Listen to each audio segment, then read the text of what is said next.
Bonjour à toutes et tous, un petit point actualité avant de démarrer cette émission sur écrire et éditer au temps du Covid. Pour commencer, en début de mois, Vincent Montagne, le président du SNE, a annoncé à l'ensemble de la chaîne du livre ses vœux, et notamment il fait mention d'avancées significatives proposées par les éditeurs, et notamment pour les auteurs une reddition des comptes semestriels, donc c'est-à-dire 2 fois par an. Par contre, il oublie par étourderie sans doute de parler de rémunération et de partage de la valeur, et il fait part de son refus d'une culture administrée. Alors, premier point, ces propositions en fait sont issues des revendications de l'ensemble des associations professionnelles et syndicats d'auteurs du livre, et ils sont issus d'une négociation qui dure depuis des mois sous l'égide du ministère de la Culture. Ces négociations ne sont d'ailleurs pas tout à fait terminées. Ensuite, nous refusons tout à fait, comme Vincent Montagne, le principe d'une création administrée. Ce que nous demandons, c'est un encadrement meilleur des conditions contractuelles dans lesquelles est effectuée la création, afin que les règles soient plus protectrices des intérêts des auteurs et des autrices. Vous conviendrez que ce n'est pas tout à fait la même chose que une création administrée. Vous trouverez la réaction du collège auteur qui représente les associations qui font ces négociations et dont la Ligue fait partie, ainsi que la réaction individuelle de la Ligue sur notre site internet ligue.auteur.pro. Deuxième point, un décret publié en fin d'année, le 31 décembre, a abaissé l'assiette sociale forfaitaire des artistes-auteurs à 600 SMIC horaires au lieu de 900. Alors l'intention du législateur est bonne, puisqu'il s'agissait d'accorder la possibilité d'avoir des droits plus facilement, mais par contre l'application réglementaire qui en a été faite pose des gros problèmes. Alors je ne vais pas rentrer dans les détails, mais simplement rappeler ici que la possibilité de surcotiser à 900 SMIC horaires, couplée à la possibilité d'avoir une prise en charge des cotisations par la Commission des affaires sociales, c'est une des pierres angulaires de notre système de protection sociale, puisque cela permet de lutter contre la précarité et l'irrégularité de nos revenus. Vous trouverez plus d'informations dans un communiqué qui a été signé par 17 associations professionnelles sur notre site internet. La Ligue est engagée depuis sa création contre les violences sexistes et sexuelles et contre les discriminations. Dans ce cadre, nous travaillons depuis plusieurs mois avec le syndicat national de l'édition et la charte des auteurs et illustrateurs jeunesse. Le CNL s'est également saisi de ce dossier et a lancé 3 groupes de réflexion sur les violences sexistes et sexuelles, sur les discriminations et sur l'écologie. La Ligue y participe bien sûr. Nous vous tiendrons au courant des résultats de ces travaux dès qu'ils auront avancé. Le CNL a lancé 2 nouveaux dispositifs d'éducation artistique et culturelle, les masterclass d'auteurs de livres et les bourses de résidence d'auteurs à l'école. Alors malheureusement, le CNL semble avoir omis dans sa réflexion le traitement fiscal de ces dispositifs, et en particulier par rapport à la TVA. En effet, tous les auteurs ne sont pas en franchise de TVA, et notamment les illustrateurs par exemple, qui peuvent avoir des frais importants, peuvent avoir tout intérêt à ne pas être en franchise de TVA pour récupérer la TVA sur leurs achats et acheter hors taxe tout simplement. Nous avons alerté le CNL sur ces points et sur d'autres dans une lettre qui a été signée par plusieurs associations et syndicats, malheureusement sans réponse à ce jour. Ces dispositifs sont quand même intéressants, vous trouverez plus d'informations sur le site du CNL. Dernier petit point, contrairement à son nom, la bourse de résidence d'auteur à l'école, ce n'est pas une bourse, ce n'est pas une résidence, mais c'est simplement un dispositif d'éducation artistique et culturelle. Point suivant, le CNL toujours, le Centre national du livre relance le système d'aide sectorielle pour les auteurs de livres qui ont subi des pertes de revenus à cause de la crise sanitaire au 2e semestre 2021. Nous avons fait plusieurs allers-retours avec le CNL sur la mise en place de ce système qui nous paraît, disons, imparfait. Et nous avons, je crois, évité quelques écueils de la première mouture. Ce système ressemble au système qui avait été mis en place pour le premier semestre. Les modalités exactes seront publiées début février. Vous aurez alors un mois pour faire vos demandes. Ne vous y prenez pas au dernier moment, puisqu'il vous faudra créer un espace sur le site du Centre national du livre et que ça prend au minimum 3 jours. Il y a quand même un gros point d'inquiétude par rapport à ce dispositif. Pour l'heure, l'enveloppe dont dispose le CNL est beaucoup trop faible. C'est simplement le reliquat de ce qu'ils avaient pour le premier semestre.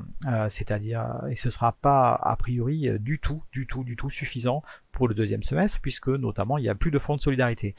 Le CNL nous a indiqué qu'il demanderait une rallonge au ministère de la Culture une fois que les besoins financiers et que seront connus, une fois que donc toutes les demandes auront été faites, nous serons évidemment particulièrement vigilants sur ce point. Les autres centres nationaux ont déjà demandé évidemment leur rallonge en amont de la mise en place de leur dispositif. Merci d'avoir suivi ce petit point d'actualité. Tout de suite notre émission sur écrire et éditer au temps du Covid. Pour en parler, j'ai le plaisir d'accueillir Marion Mazouri. Vous êtes éditrice, fondatrice et dirigeante des éditions Au Diable Vauvert. Bonsoir Marion, merci d'avoir accepté notre invitation. Bonsoir. Olivier Cohen, vous êtes auteur et membre du conseil syndical de la Ligue des auteurs professionnels. Merci à vous.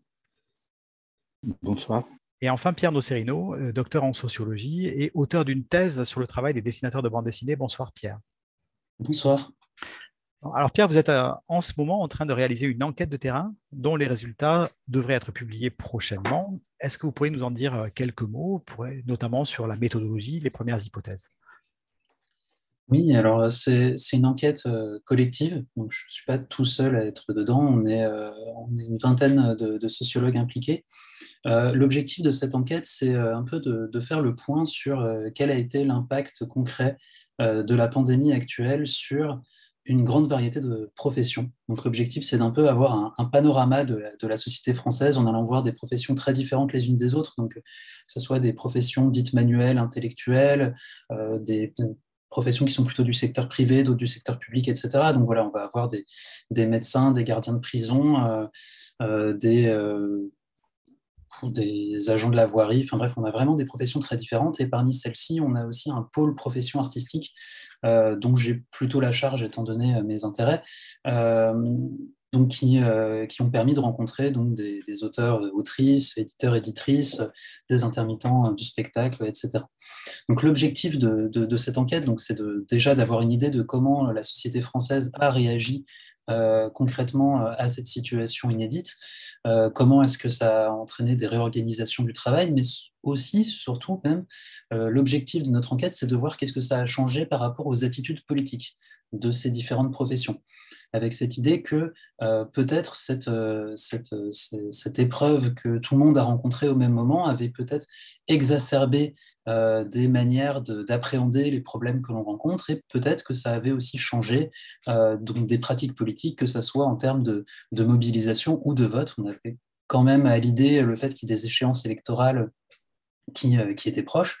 Et donc voilà, on avait cette ambition de voir concrètement, au moment où ça se passait, quel impact ça avait sur le travail d'une part et ce qu'on appelle la politisation d'autre part. Donc concrètement, comment ça se passe? C'est-à-dire que nous, on fait une sélection des professions qui nous intéressent en essayant d'avoir une représentation générale de la société française. On sélectionne des personnes représentatives de ces professions au regard des études qui existent déjà sur elles. Et après, on fait des entretiens. Donc, on contacte les personnes et on fait des discussions qui durent entre 1 heure et 3 heures, ça dépend. Et donc, ensuite, on va analyser l'ensemble de ces données. Donc voilà, là, à l'étape actuelle, on a fait un peu plus de la moitié du recueil des données. Donc, c'est quelque chose qui est en cours et on espère avoir des résultats prochainement. D'accord, donc c'est un peu tôt pour le résultat, mais puisque vous avez déjà mené pas mal d'entretiens, est-ce qu'il y a des choses qui vous ont vraiment étonné, qui sont peut-être allées à l'encontre de ce que vous aviez imaginé au départ? Oui, alors bon, encore une fois, hein, c'est à prendre avec des pincettes, parce que là, il y a vraiment un biais dans le sens où on n'a pas fini les entretiens et qu'on n'a pas analysé tous les entretiens avec la même profondeur. Mais c'est vrai que l'une des choses auxquelles on s'attendait un peu, c'était le renforcement de certaines pratiques qu'il y avait déjà. Donc, enfin voilà, selon les professions, une accentuation de la manière d'appréhender les problèmes. C'est-à-dire que, effectivement, quand on est dans le secteur public, par exemple, il va y avoir très vite l'idée que le responsable, c'est l'État, parce que l'État, c'est aussi l'employeur, etc. Donc, c'est des choses auxquelles on s'attendait un petit peu. Par contre, on a eu des surprises aussi sur des choses qui étaient moins prévisibles au regard des travaux existants en sociologie, comme par exemple le fait que dans les professions dites libérales, voilà, souvent il y a plutôt une tendance à la responsabilisation de soi. On va estimer qu'on doit gérer ses propres problèmes et que c'est à chacun de faire des efforts pour trouver des solutions quand on rencontre des problèmes dans son travail. Et bien là, même dans les professions en fait, les plus libérales, on s'est rendu compte que non, il y avait quand même cet appel à l'État, c'est-à-dire que dans une situation d'épreuve généralisée qui concerne tout le monde, tout d'un coup, l'État social n'est pas forcément appréhendé comme problématique, mais peut devenir vraiment un interlocuteur important, donc y compris au sein de professions qui ont plutôt tendance à demander un désengagement de l'État. Donc ça, c'est une surprise, c'est qu'effectivement, dans la société française, l'État social occupe encore une place très forte. En tout cas, c'est ce qui semble se dessiner dans nos premiers entretiens. D'accord. Alors, j'ai tout de suite une première question que je voudrais pousser à chacun d'entre vous. Une question qui est peut-être personnelle, mais comment est-ce que vous avez vécu, vous, ces 2 années dernières au plan professionnel? Et si vous deviez retenir un impact particulièrement fort que cette période a joué sur votre métier, lequel ce serait finalement, Marion? Alors, bon, je vais répondre de façon moins personnelle que si j'étais auteur, parce que je crois que c'est évidemment moins important, hein. On est un collectif, on est une équipe. Mais quand même, sur le plan de nos vies, dans le travail, évidemment, la pandémie a tout changé, et évidemment, en particulier le télétravail. Alors, il faut préciser quand même, pour situer le cadre, que au Diable Vert, c'est une maison qui compte 6 personnes permanentes et qui est située en Camargue, qui fait à peu près 1,5 million d'euros. Voilà, donc on est situé en fait à 40 km de Nîmes, dans les prés de Camargue. Donc on est déjà très habitué au télétravail et à l'autonomie. Mais la première conséquence, effectivement, elle a été double, c'est que tout le monde est passé en télétravail. Et chose très curieuse, là où on pouvait craindre que ce soit une perte de productivité, d'efficacité, etc., après quelques temps de réglage très vite passés, ça nous a structurés, c'est-à-dire en structurant les espaces collectifs, nos réunions devenant les meilleurs moments de la semaine, quoi, et ça a autonomisé énormément chaque membre de l'équipe. Là aussi, je dois préciser que c'est une petite équipe dont une partie, 50%, est jeune. Donc évidemment, les jeunes ont été plus autonomisés immédiatement, et en général, la conséquence a été une force de travail, une efficacité, une intelligence du travail décuplée. Et quelque part, donc aussi un bonheur au travail. Ça a renforcé le lien commun. Donc, avec des outils différents, hein, qui étaient la visio, le téléphone, etc. Pour ce qui me concerne, moi, je passais 50% de mon temps, peut-être même 60%, hors du bureau et à courir un peu partout, en TGV et dans les transports coûteux, et avec une vie personnelle qui était évidemment très impactée par ça. Et tout d'un coup, alors c'est mon poste qui a sans doute été le plus modifié, avec un premier bénéfice, c'est une économie budgétaire évidemment importante, très importante, mais une économie aussi personnelle et un rapport au travail qui s'est trouvé réinterrogé complètement. C'est-à-dire que, alors ce qu'il faut savoir aussi, c'est qu'est-ce qui s'est passé du point de vue de l'impact des chiffres. En fait, on a réalisé 2 excellentes années. L'année 2019, évidemment impactée par 2-3 mois sans vente, mais avec des effets de rattrapage, aussi bien en numérique qu'en fin d'année. Donc une année correcte. Et l'année 2020, excellente, avec une forte progression durant ces 2 années, en particulier de notre fonds, qui est passé à 20% en fait, donc qui a doublé dans ces 2 années. Alors, on peut se dire aussi que ce n'est pas forcément un mécanisme général, que ça peut être lié à l'histoire d'une maison qui a 20 ans au moment du Covid, donc qui commence à avoir un fonds qui pèse. Mais je le rapproche quand même de ce qui s'est passé sur le terrain de la vente du livre, c'est-à-dire des librairies. Il y a eu également une vraie croissance de la vente en librairie de premier niveau et surtout de second niveau. Alors, les libraires de second niveau, c'est vraiment les libraires de proximité. Et c'est un secteur qui a explosé. Il y a d'autres indicateurs intéressants. C'est qu'en ce moment, les jeunes veulent être libraires. C'est un métier qui a été perçu comme un métier à mission, comme un métier d'équipement du territoire, mais d'équipement d'abord culturel, de lien. Justement, d'ailleurs, il a été reconnu de première nécessité. Donc ça aussi, ça a fait bien discuter, mais il y a eu un débat quasi national et citoyen sur qu'est-ce que c'est qu'une librairie. Dans ce débat, Amazon n'a pas été grandi du tout. Je ne sais pas si leurs ventes ont été impactées. Je pense qu'elles sont quand même en progression. Mais par contre, on a vraiment constaté un lectorat nouveau arriver dans des librairies de proximité en disant « je veux que mon libraire soit vivant et je ne vais plus chez Amazon ». Donc, et alors avec là aussi des ventes qui portaient moins sur les nouveautés que sur les fonds. Alors ça je trouve ça extrêmement consolidant. De toute façon, vous avez vu avec les vœux du SNE que l'édition a fait de bonnes années, hein, et en particulier une très bonne année 2020 qui renoue avec une croissance qu'on n'avait pas vue depuis 20 ans ou 15 ans. Donc, alors, il faut parler bien évidemment de l'impact.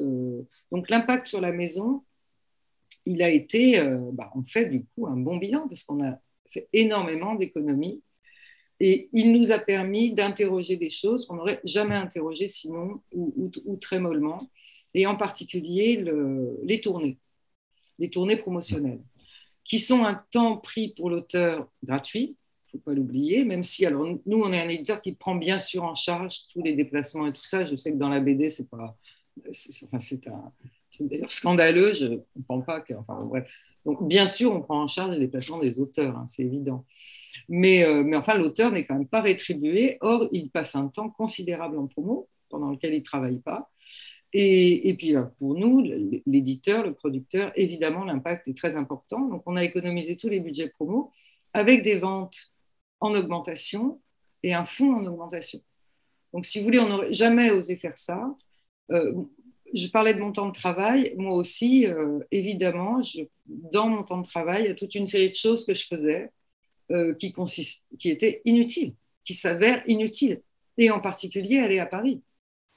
Et ça, si vous voulez, c'est une vraie démonstration qui nous fait réfléchir loin, nous, éditeurs indépendants en région, mais qui travaillons sur le marché français globalement. Alors ensuite, il y a eu l'impact sur les auteurs.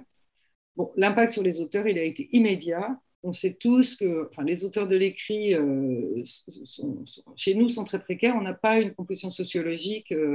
Les auteurs qu'on publie ne sont pas des auteurs bourgeois. C'est-à-dire que vraiment, on a une grande précarité chez nos auteurs.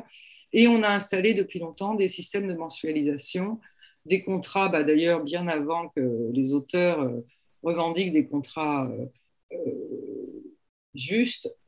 Nous, on les avait déjà appliqués. Hein. Je vous rappelle que c'est Ayerdal qui avait lancé le droit du cerf et qu'on appliquait les contrats du droit du cerf dès la création du Diable Vauvert. Bon. Mais le problème, c'est que les auteurs ont perdu tous les petits boulots qui leur permettaient d'habitude de compléter les droits d'auteur. D'un seul coup, d'un seul. Et là, on a essayé d'être présent immédiatement avec, d'une part, des droits d'auteur, hein, des avances sur droit, mais aussi en activant, en montant des dossiers de résidence, de bourse, etc. C'est-à-dire en allant essayer de chercher dans tous les ventails de ce qui était possible, de façon à laisser aucun auteur dans la tragédie financière. Et aussi d'entretenir un contact, parce que bien sûr, c'était une période très anxiogène, même si les auteurs ont l'habitude de l'isolement plus peut-être que d'autres Français. Donc, en fait, voilà, la situation, elle a permis de bouger des paradigmes qui ne s'interrogeaient jamais, et de ce point de vue-là, ça a été positif. D'accord. Merci beaucoup. Merci. Et donc, en fait, vous avez finalement été en soutien de vos auteurs de manière assez militante, hein, finalement. Et vos rapports avec vos auteurs en ont été modifiés, j'imagine, hein, ou resserrés. Resserrés parce qu'on est déjà une maison comme ça. Alors, c'est vrai que c'est pas traditionnel, mais ça fait partie des fondamentaux autour duquel la maison a été construite.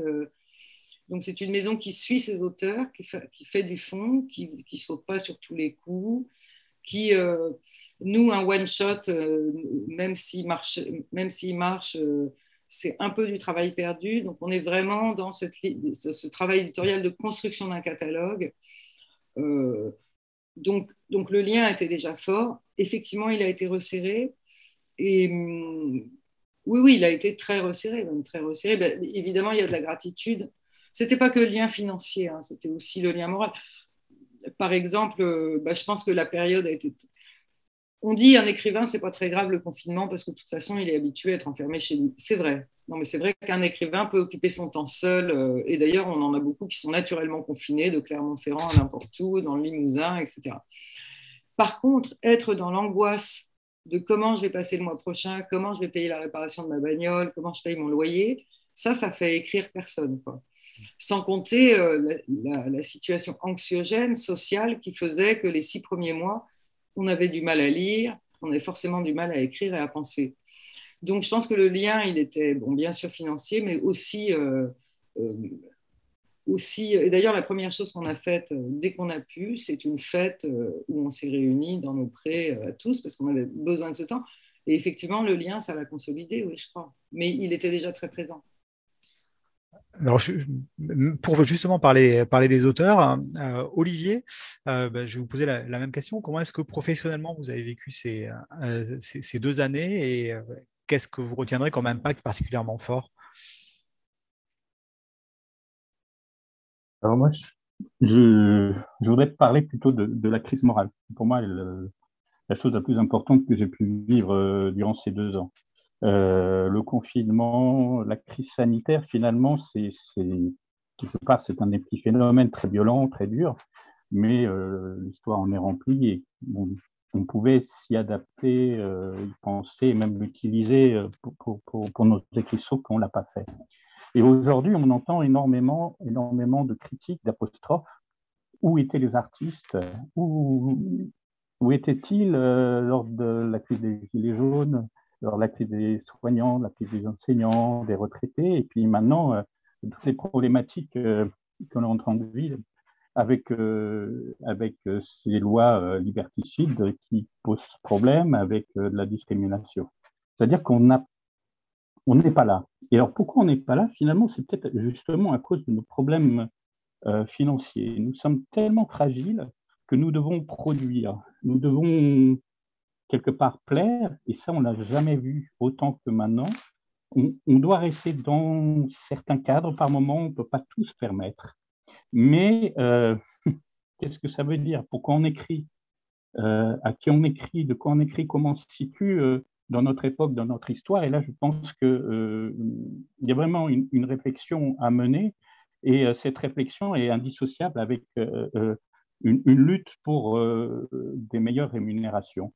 Et quelque chose de relativement incroyable que l'on vit régulièrement.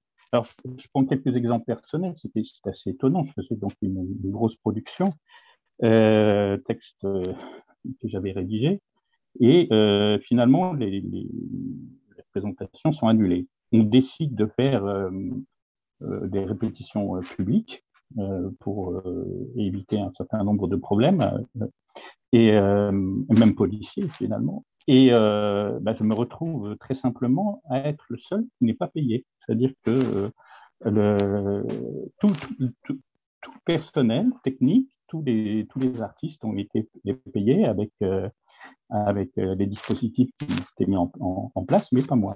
Donc on se retrouve continuellement dans cette violence sociale incroyable. Un autre exemple, j'ai beaucoup de comptes qui sont diffusés sur les plateformes Deezer, Spotify, Mobile, etc.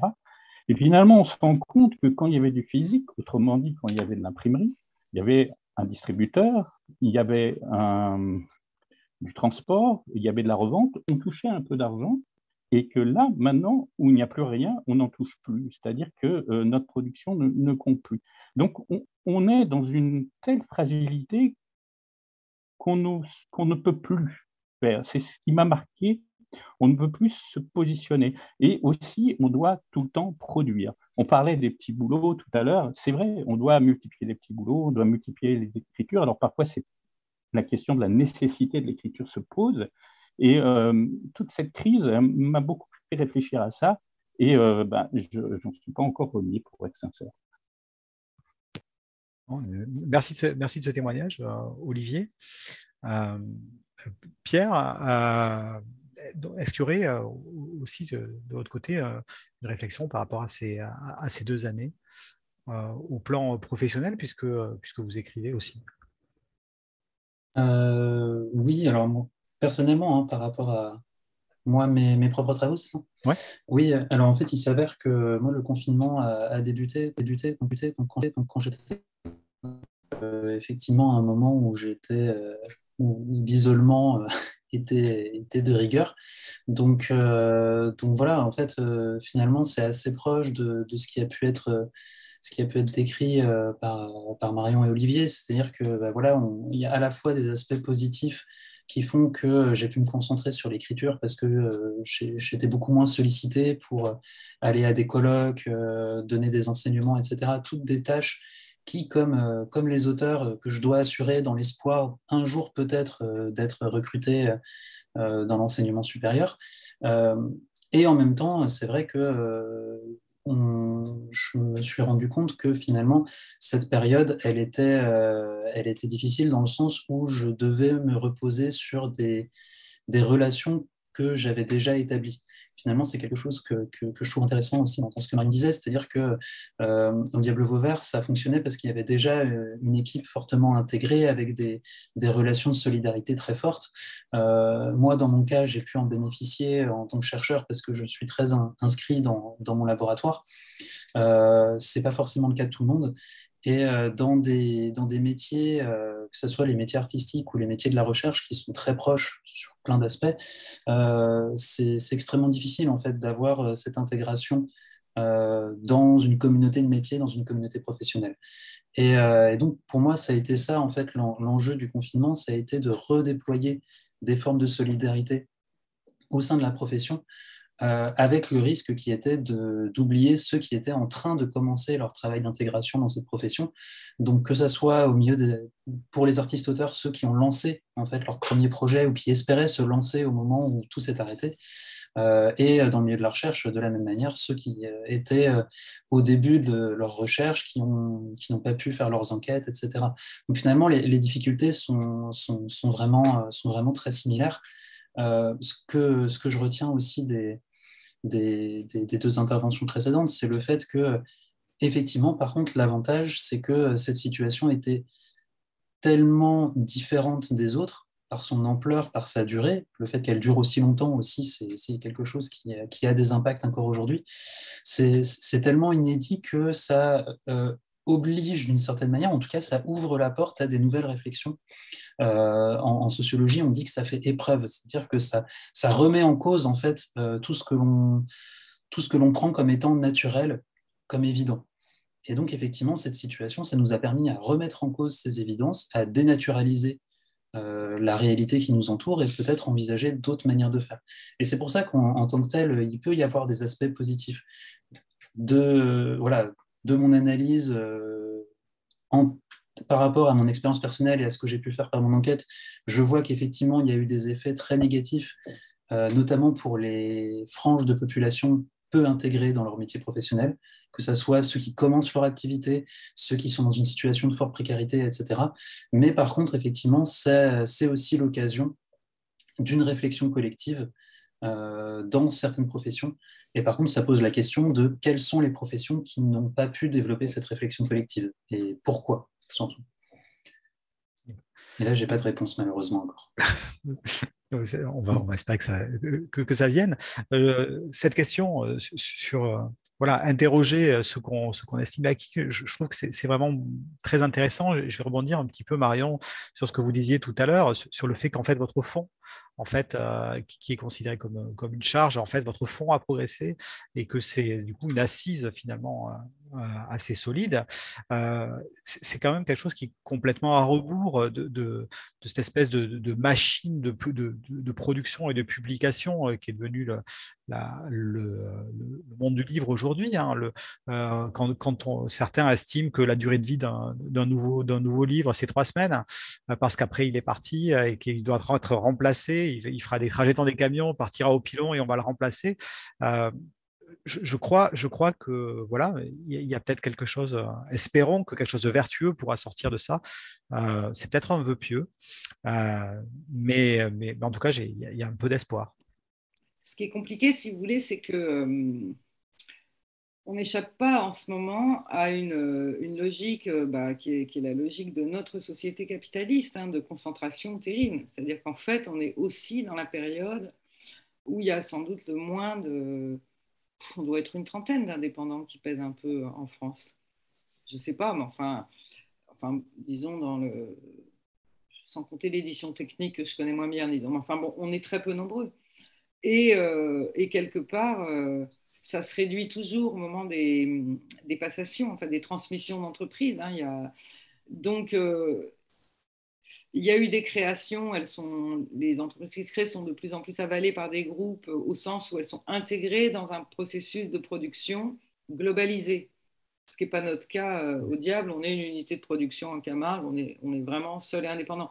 Mais il y a beaucoup de marques indépendantes qui sont d'abord intégrées dans des groupes et qui deviendront des départements et qui ne gèrent plus du coup le régime du droit d'auteur, le poids du droit d'auteur dans la gestion, tout simplement. C'est-à-dire qu'on a dépensé, on a d'ailleurs tiré à mort notre trésorerie parce qu'on a fait beaucoup d'avances sur droit, beaucoup plus que ce qu'il faut.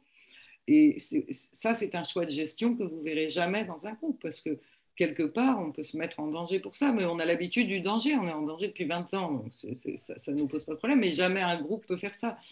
Et malheureusement, je peux pas dire, il y aura de plus en plus d'indépendants qui vont travailler comme ça, c'est un modèle qui va se développer, j'en sais rien, parce que d'abord, il est vraiment lié à la passion d'un individu qui, à un moment donné, se dit, je vais le faire, et même si je le paye au centuple, en bossant comme un fou. Donc, il faut déjà ça. Et ensuite, il faut y arriver dans un système. Vous savez, le poids d'Amazon est très considérable. Amazon, il pèse presque la moitié des ventes de notre fonds. Donc, si vous voulez, vous voyez dans quelle main on est, quoi, si on prolonge un petit peu. Donc, malheureusement, je ne pense pas qu'il y aura de plus en plus d'indépendants à la faveur de ça. Je pense qu'il y aura de plus en plus de créations. La question, c'est comment elles passeront les années qui font qu'ensuite, on peut être consolidant, quoi. Et ensuite, il y a une deuxième chose, c'est que je crois que c'est vrai, il y a quand même il y a eu une manière de passer cette période plus ou moins bonne selon qu'on était, et là je pense que Pierre a vraiment raison de souligner les endroits où il y a déjà des dispositifs collectifs et les endroits où il n'y en a pas. Et là, il y a vraiment une fracture, comme la fracture dans la société, entre ceux qui ont un petit peu puis ceux qui n'ont rien du tout, quoi. Et ils sont très très nombreux chez les auteurs. Alors nous, ce qu'il faut souligner, c'est que l'organisme dans la région Occitanie, mais c'est vrai dans toutes les régions de France, les organismes d'aide aux livres ont par exemple veillé à ce que quand les événements étaient annulés, les auteurs prévus soient tous payés. Mais encore fallait-il faire partie des auteurs invités dans les salons et dans le viseur de ces organismes qui sont très performants et qui font des belles choses, mais qui évidemment ne concernent pas tout le monde. Alors, on a regardé les aides, par exemple, les aides versées par l'État à l'édition. Dans la région Occitanie, personne n'en a bénéficié, même pas le Diable Vauvert. Parce que nos bilans, nos prêts, nos structures capitalistiques ne nous permettaient pas de bénéficier des prêts, des prêts européens, vous savez, qui étaient sur un modèle où on vous demande des caractéristiques capitalistiques qui font que tous les petits passent à travers. Et même nous, même les moyens. Donc, il y a eu une aide du CNL pour les indépendants. Évidemment, ce n'est pas ce qui permet de passer une période comme ça, même si ça a été là. Par contre, ce qu'on sait, nous, par exemple, on n'a pas utilisé le télétravail. On a utilisé le télétravail pour un poste et demi pendant 1 mois, c'est tout. Mais par contre, vous avez les grandes maisons se sont mises en télétravail et elles, non seulement elles ont fait une bonne année, mais en plus, elles ont bénéficié d'aides massives. plus vous étiez une grosse maison, Gallimard, et plus vous bénéficiez. Donc, de la même façon, on a pu mesurer que les aides versées par l'État en fait, sont tombées selon le bon adage, il pleut toujours où c'est mouillé, c'est-à-dire que c'est les gros qui en ont bénéficié. Et alors, si on prend les auteurs eux-mêmes, pour ce que j'en sais, la plupart des auteurs les plus précaires, c'est ceux qui n'ont pas été aidés. De la même façon, les éditeurs les plus petits, les plus fragiles. Donc, c'est quand même... alors, moi, je crois que ce qui est vrai, c'est que ça dessine quand même la direction qui serait la bonne direction pour résister à tout ça. Effectivement, moi, je pense que la production artistique, elle s'accomplit bien quand elle est dans une structure petite, moyenne, proche et que les groupes, c'est le contraire de ce dont on a besoin pour produire de la culture et du livre, et que la principale cause de la surproduction, c'est évidemment, et donc de la paupérisation des auteurs, etc., c'est évidemment cette logique capitaliste, tout simplement. Merci à tous les trois pour ce moment d'échange et pour ces réflexions. Nous allons passer à notre deuxième partie. Cette première partie touche à sa fin. Marion, Olivier, je vous remercie vivement de votre participation. J'espère qu'on aura le plaisir de vous retrouver autour de nouvelles thématiques, d'autres thématiques dans les émissions qui suivront. Avant de lancer la seconde partie de cette émission, permettez-moi de dire quelques mots sur le prochain événement que la Ligue va mettre en place. En partenariat avec l'ADHGP, la Ligue des auteurs professionnels organisera un hackathon avec le Conseil culturel de Bretagne et les JUSPI, les jeunes universitaires spécialistes en propriété intellectuelle. L'hackathon aura lieu à Rennes le 25 et le 26 février dans les locaux de l'Université Rennes 2 sur le thème statut et droits des autrices et des auteurs. On vous explique tout dans cette petite vidéo. Un hackathon est à l'origine une compétition de développement informatique qui se décline depuis dans tout type de domaine. Ces événements permettent de mettre en avant la créativité et les compétences des participants qui construisent un projet en équipe. Contraction de hack et de marathon, un hackathon est un rassemblement de plusieurs professions qui, dans un laps de temps limité, élaborent des propositions et des applications innovantes sur des sujets précis. En 2020, nous avions rassemblé un groupe d'une 40aine de personnes ayant travaillé sans relâche pendant 24 heures dans le but de construire un contrat d'édition équitable, réinventer le droit des relations collectives, lutter contre le non-recours aux droits sociaux. Ce premier hackathon a donné lieu à 3 documents extrêmement précis et devenus essentiels pour comprendre et améliorer l'écosystème de la création. Après cette année de crise, il est temps de nous retrouver. Le Conseil culturel de Bretagne, la Ligue des auteurs professionnels, l'Institut du travail de l'Université Rennes 2 et les JUSPI organiseront à Rennes un hackathon les 25 et 26 février 2022 sur le thème « Statut et droits des auteurs et autrices ». Pendant 24 heures, auteurs, autrices de tous les domaines de la création, livres, audiovisuels, arts visuels, spectacles vivants, acteurs culturels et administratifs, éditeurs, diffuseurs, avocats, juristes, universitaires, issus des différentes spécialités, seront réunis pour réfléchir et agir sur le statut des auteurs et autrices impactés par la crise sanitaire. Des demandes émergent. Il faut aider l'ensemble des acteurs du monde culturel à comprendre le régime social des artistes auteurs et autrices, respecter leurs droits et lutter contre un problème majeur, le non-recours aux droits sociaux, en créant des outils pour simplifier les démarches administratives et juridiques. Cet événement serait également l'occasion historique de réfléchir sur l'encadrement contractuel du travail de création. Souvent invisibilisé, celui-ci n'est ni encadré ni rémunéré, et nos équipes tâcheront donc de réfléchir collectivement pour en renforcer la protection. À l'issue de cette manifestation, nos résultats seront restitués en séance publique, puis publiés sur les sites de nos différents partenaires. On vous donne rendez-vous à Rennes sur le campus Villejean les 25 et 26 février 2022.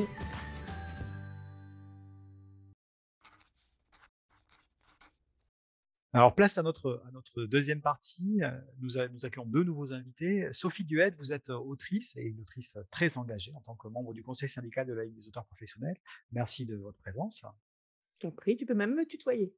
Je ne sais pas, les dames, j'ai tendance à les vous voyer. Et Pascal Mériou, vous êtes directeur éditorial des éditions de la Gouttière. Vous avez par ailleurs d'autres engagements en tant que créateur du festival et directeur de l'association On a marché sur la bulle. Oui, bonjour, et on peut se tutoyer aussi, si ce n'est pas un excès de familiarité. Ça marche, on va faire comme ça. Alors, je vais vous poser la même question qu'à nos précédents intervenants. Si vous deviez retenir un impact particulièrement fort que cette période de crise sanitaire a joué sur votre métier, lequel ce serait finalement, Pascal? Clairement, c'est la rupture du lien social. C'est ce qui nous semblait évident dans la façon de fonctionner avec les uns les autres et qui a fait que, à distance, devant apprendre à vivre avec ces Zooms, avec ces Teams et autres objets, on a réduit complètement la bande passante de ce que l'on échangeait autrefois, ce qui nous paraissait des fois être une contrainte, aller sur une manifestation littéraire. On s'est aperçu que c'était un ciment indispensable, ce qui nous paraissait autrefois dispensable aussi, ce temps passé, la question des trajets ou la question de la rencontre avec des gens avec lesquels on allait monter un projet. On s'est aperçu à quel point ça pouvait être complexe et douloureux finalement de ne pas avoir eu ce temps de sociabilité. Donc, clairement, la perte de ce côté-là est spectaculaire. Et Sophie, même question. Moi, pour une fois, je vais embrayer sur quelque chose de plus personnel. Je pourrais parler après de ce que j'ai ressenti pour tous les auteurs dont on s'occupe notamment à la Ligue. Mais personnellement, je n'ai pas été un auteur, moi, depuis le début du Covid. J'écris des livres comiques.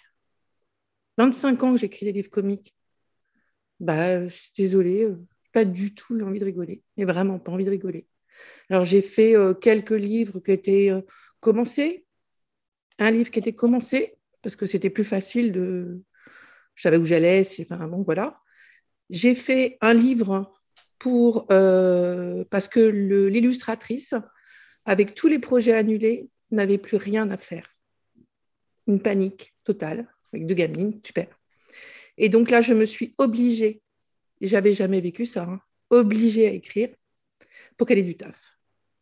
J'ai mis peut-être 6 mois pour un texte que j'aurais fait en 2, très certainement d'habitude, à l'arrache, un texte un peu hystérique, j'ai trouvé, au final, qui ne me ressemblait pas à 100%. Quoi. Dans une série, c'était un peu compliqué. Après, j'ai eu des choses à faire, comme soutenir ma famille, avec mon gendre aux urgences à la Salpêtrière, qui n'a pas de blouse et qui n'a pas de masque. Après, il y a eu les décès. Après, il y a eu des maisons à vider, sordides, avec même pas le droit de dormir là-bas. Je pense que ça a été pour beaucoup de gens comme ça. Mais ça m'a renvoyé à une question que me posaient toujours les enfants dans les classes, qui revenaient souvent, on va dire. Et est-ce que vous allez continuer à écrire ? Je me disais, ils sont tordus de me demander ça. Enfin, c'est bizarre, quoi, comme s'ils n'avaient pas envie que je continue. Enfin, que j'empêche. Pour moi, ce n'était pas une question passionnante, en fait. Et là, d'un coup, la réponse, on la prend dans la tête, quoi. J'ai déjà eu des choses graves, moi, dans ma vie, notamment mes enfants qui ont été malades ou des choses comme ça.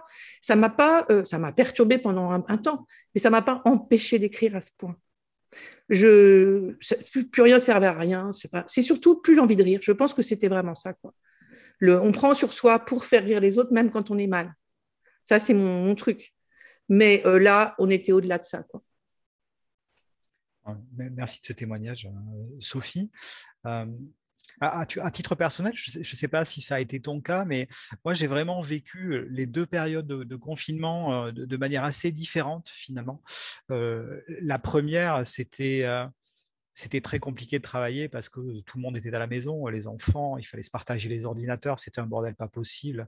On essayait de faire du sport, mais on avait quand même réussi à garder une ambiance un petit peu joyeuse et de famille assez resserrée finalement. Et par contre, j'ai vraiment pris dans la gueule le 2e confinement. Ça a été très très compliqué pour moi là, et là j'avais plus grand chose à dire non plus, plus grand chose à écrire. Alors, par contre, ce sentiment que toi tu as eu, que moi j'ai eu aussi au moins partiellement, visiblement ça n'a pas été le cas de tout le monde, puisque il y a certaines maisons d'édition qui se sont plaints, qui ont dit arrêtez de nous envoyer des manuscrits, puisque tout le monde envoyait des tas de manuscrits. Pascal, est-ce que aux éditions de La Gautière, vous avez reçu beaucoup plus de projets qu'habituellement? Est-ce que ça a changé ou pas du tout? Absolument pas, non. J'ai l'impression que sur ce créneau jeunesse sur lequel on est, il faut déjà avoir en bande dessinée, il faut avoir des affinités fortes avec cette narration jeunesse pour produire des projets. Et on n'est pas un éditeur qui reçoit beaucoup de manuscrits. On n'a pas le magnétisme de certaines grosses structures séduisantes sur le plan économique. Et donc, c'est plutôt... Non, ça n'a pas eu ce type d'influence, en tout cas. D'accord. Pascal, il y a quelque chose pour lequel il y a eu beaucoup d'interrogations au cours de ces années, de ces 2 années finalement, c'est la question de tout ce qui est déplacement, rencontres, etc. Je sais, c'est pas spécialement mon cas, mais je sais qu'il y a des auteurs qui ont adoré ne plus avoir à se déplacer et se recentrer sur leur écriture, sur leur dessin, sur leur travail finalement. Mais tu es aussi organisateur de festivals. Comment est-ce que s'est passée cette période? Comment est-ce que vous avez réussi à gérer ces 2 années déjà de crise à ce niveau-là?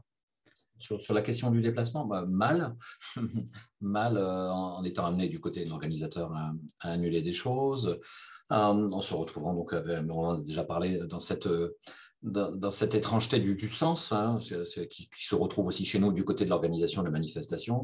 C'est un peu un truisme, mais donc on est bouleversé à l'échelle sociétale, on est bouleversé à l'échelle de nos structures économiques respectives. Il se trouve que les auteurs, leur structure, elle est plutôt individuelle. Et puis on est bouleversé en tant qu'humain aussi. Donc c'est peut-être là qu'il y a une dichotomie à l'intérieur de l'auteur. Il y a l'auteur qui est bouleversé, puis il y a l'humain qui habite à l'intérieur du même corps qui est bouleversé aussi. Et tout ça tournant dans plein de sens différents, ça amène à une situation d'une assez grande confusion. Cette question du retour, elle a été très très importante, du retour au contact les uns avec les autres, au moment où on a réussi à se retrouver sur une première manifestation, sur une seconde, en juin dernier en particulier. Il y a eu comme un déchaînement, quelque chose qui démontre là aussi, si c'était nécessaire, que la dimension des interactions sociales, c'est comme un muscle, c'est quelque chose qui se travaille, c'est quelque chose qui se perd, c'est quelque chose qui peut s'abîmer à partir du moment où on ne l'utilise pas suffisamment. Je ne sais pas si c'est la réponse à la question. En tout cas, c'est une réponse.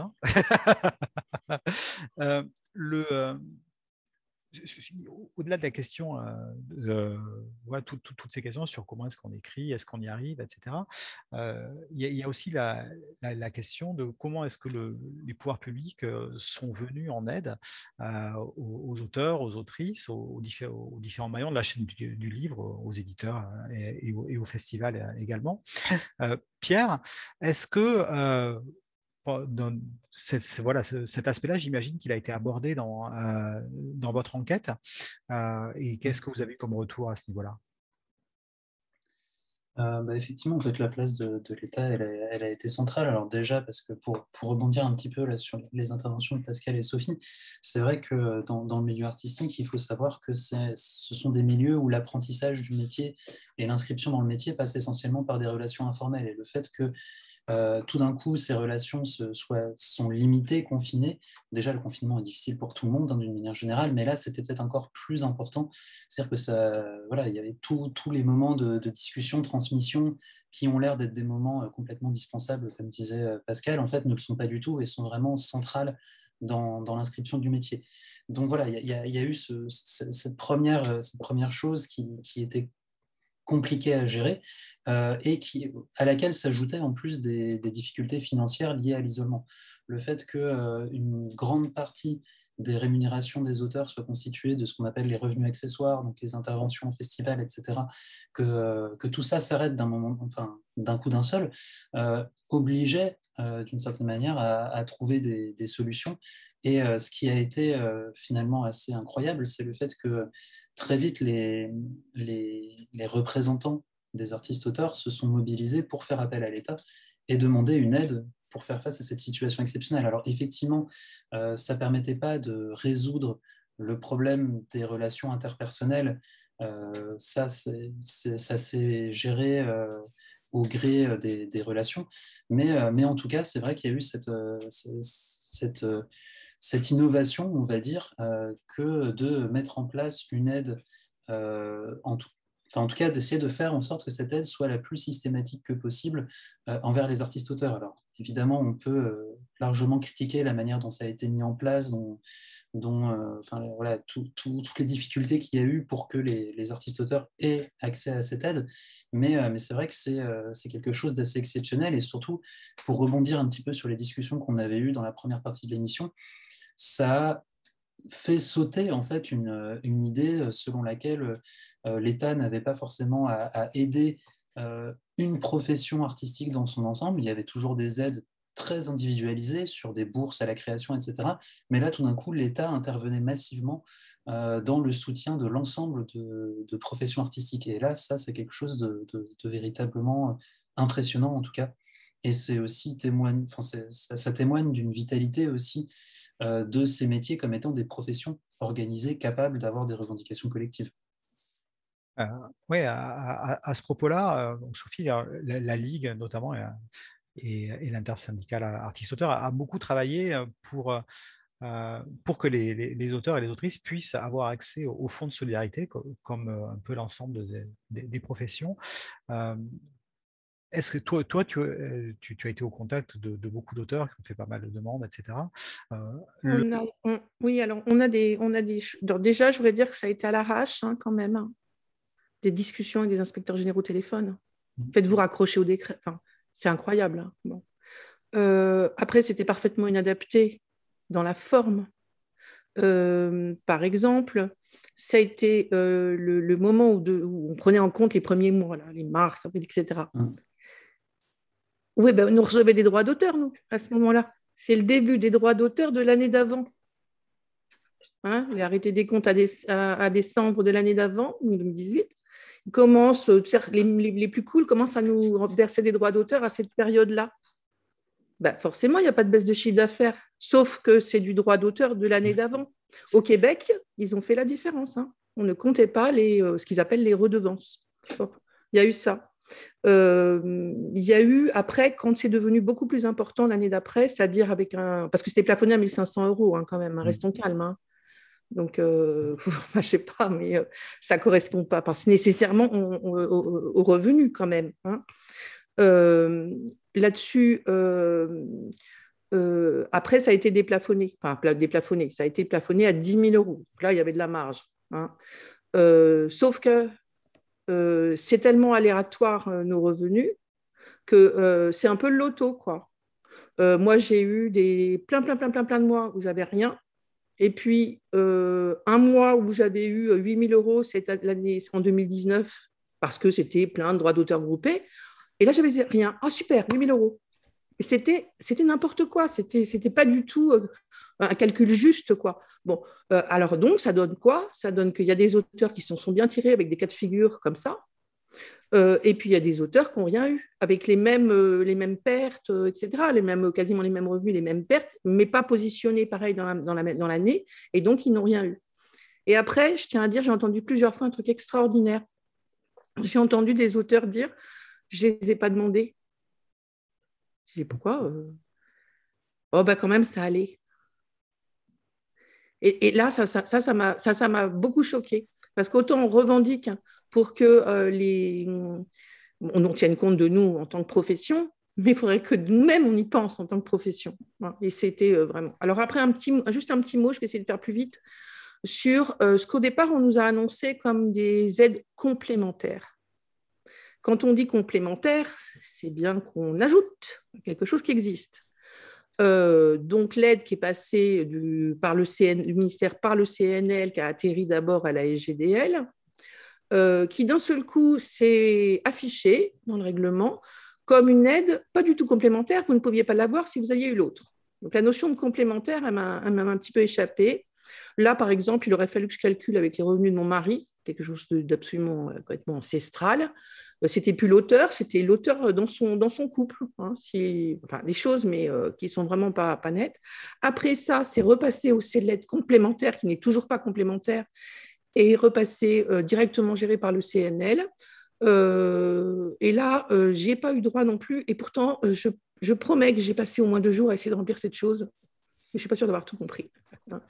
Voilà, donc je pense que ça sera intéressant qu'on fasse le bilan Et je pense vraiment, très sincèrement, qu'à situation équivalente, avec juste le hasard des dates de versement des droits d'auteur, il y a des décalages délirants. Ça serait quand même bien qu'il y ait une analyse de ça et éventuellement un rattrapage. Puis je voudrais dire une autre chose là-dessus. Je ne m'étends pas sur effectivement la perte de revenus des salons, etc. Mais moi, je sais que par rapport à mon travail, je vais le payer au sens je n'aurai pas d'argent, c'est dans 1 an et demi que je vais pleurer. Beaucoup.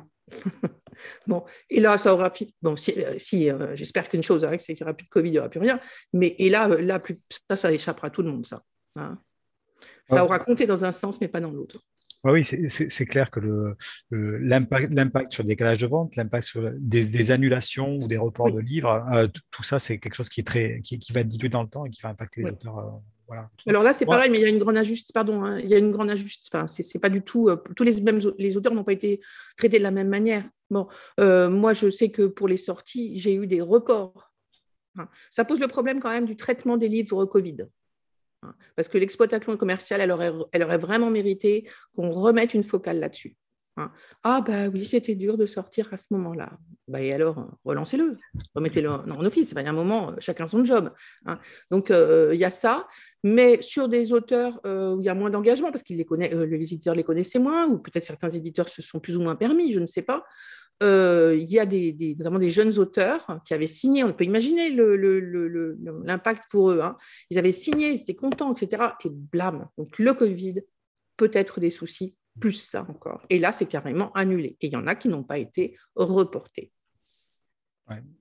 Moi, il y a quelque chose que je retiendrai rapidement, c'est quand même que finalement, bon, évidemment, les systèmes n'étaient pas du tout adaptés aux artistes-auteurs d'une manière générale, mais que finalement, ceux qui a le plus aidé, enfin, le ministère qui a le plus aidé les auteurs de livres, c'est Bercy, et c'est pas le ministère de la Culture qui a, à mon avis, complètement failli à sa mission. Voilà, Pascal, comment est-ce que, voilà, en termes d'aide, en termes de soutien, comment est-ce que ça s'est passé pour ta maison d'édition?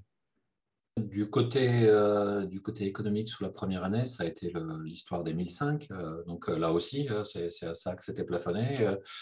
Donc on a été aidé sous cette forme-là. Et puis après, il y a eu cette étrangeté d'une vitalité liée à la bande dessinée qui a fait que l'année... les périodes d'ouverture ont compensé les périodes de fermeture et donc derrière, il n'y avait pas de raison particulière qu'il y ait un soutien autre. Donc, on a finalement la maison d'édition avec sa petite voilure, avec sa petite équipe. On était à 3 personnes à plein temps. À l'époque, il y a une 4e qui est arrivée depuis, a tenu avec ça sans qu'il y ait beaucoup de ces interventions extérieures, même si elles ont été effectivement bienvenues au moment où elles sont arrivées. C'est la reprise, c'est l'activité des librairies, en particulier dans le novembre 2020, avec la vente par correspondance, le click and collect, qui a fait qu'on a fait un mois tout à fait ordinaire, comme si les magasins étaient ouverts à ce moment-là, à notre grande surprise, avec un petit peu de croissance de la vente par correspondance, des monstres méchants, mais pas tant que ça finalement. Et avec finalement à l'arrivée une année record pour la structure, mais qui certes était en phase de croissance. Enfin, il y avait un développement, mais bon, qui fait que finalement, cette année-là a relativement protégé l'activité économique. Et en tant que directeur de festival, pour le coup, est-ce que vous avez reçu un soutien efficace? Alors, le quoi qu'il en coûte était très efficace en termes de bouclier sur la première année, mais je me souviens très bien de conversations, y compris avec des gens avec lesquels vous êtes familiers ici, avec un certain Denis qui tient et qui a tenu un certain rôle, et avec lequel on se disait dès le tout début de la crise, ça va être dur en effet pour les reports, ça va être dur pour le soutien des collectivités quand elles auront dépensé beaucoup sur la culture et qu'elles se diront que ça suffit maintenant. Et donc le pessimisme dont on peut faire preuve là sur les années qui viennent, en ce qui concerne, me semble-t-il, le monde de la culture, c'est maintenant. C'est-à-dire que 2021, oui, le bouclier a été mis en place. Et puis là c'est le moment de payer un peu les pots cassés, tout ça. On verra bien, on fera des bilans aussi après. Peut-être que cette fermeture à nouveau, peut-être que cette nouvelle vague qui nous a refrappé en début d'année, peut-être qu'elle pousse au pessimisme, et peut-être qu'une fois encore les choses se réguleront toutes seules, mais j'en doute. En tout cas, merci à tous pour vos interventions. Merci de nous avoir voilà, accordé votre temps pour cette émission. C'était un plaisir d'échanger avec vous. C'est la fin de notre émission. On se retrouvera la prochaine fois pour parler des rencontres scolaires. Merci Pierre, merci Pascal, merci Sophie et merci à vous qui avez écouté jusqu'au bout.